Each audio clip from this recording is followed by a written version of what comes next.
Good morning, good afternoon, good evening, depending on when you're watching this. Welcome to a midweek supplemental update. This week I wanted to have a little touch on deepfake videos. This week's video is inspired by a contact on LinkedIn that I have, Gabriel Friedlander, who posted a recent video, a deepfake video of Tom Cruise doing some very clever sleight of hand magic. The question is whether it was actually Tom Cruise or not, and I'd hedge a bet that it wasn't.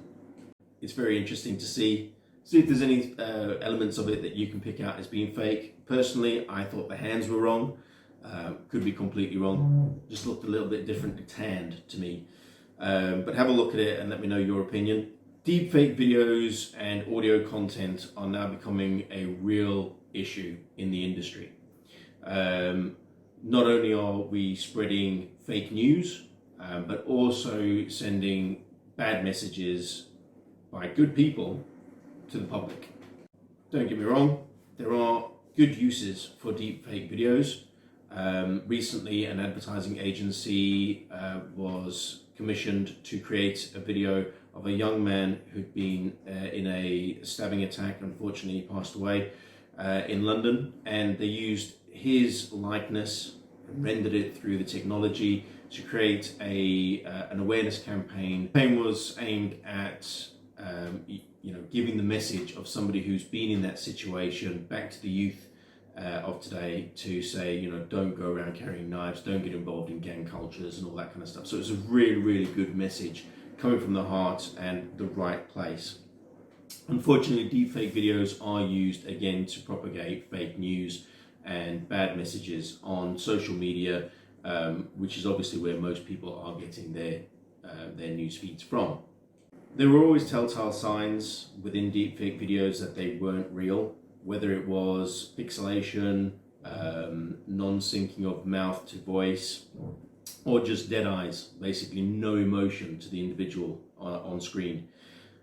As time's progressing, this technology is becoming more prevalent. It's progressing and developing as it goes forward, and deepfake videos are now becoming more realistic. The same applies for deepfake audio, where somebody can take your voice, take your inclination and the way that you pronounce words and phraseology and sentence structure, and create a realistic representation of you in an audio format. The problem that we have in the cybersecurity industry is that we always tell you to validate what you're seeing on an email correspondence from a client or a supplier. Referring back to my red teaming series on a Friday, if you're being phished by a malicious threat actor, you always have to go and validate the credentials and the information that you're presented with to make sure that that request is genuine.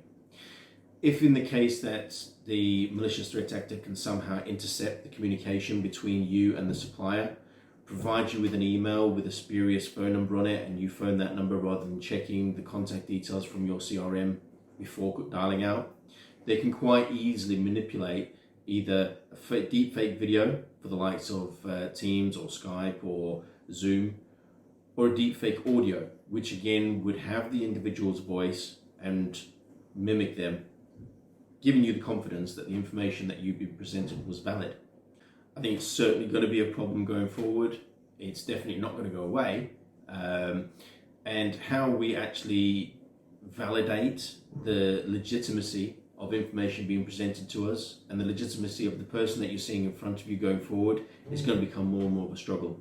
Technology is hopefully going to advance on the scanning and the verification, so that any news feeds or video feeds that you're seeing, somehow there'll be a technology layer that will be able to pick up whether it's a deepfake video or not, or a deepfake individual that you're liaising with, or again, deepfake voice audio.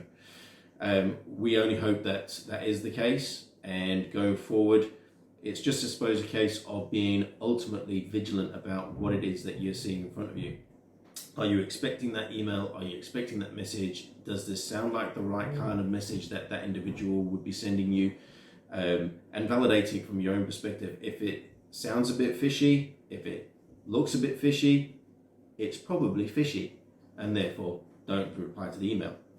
Again, I hope this has all been useful. I will tag the video from Gabriel in the link below. But I hope this again has been of use and just gives you a little bit more awareness of things to be vigilant about. And look forward to speaking to you again soon.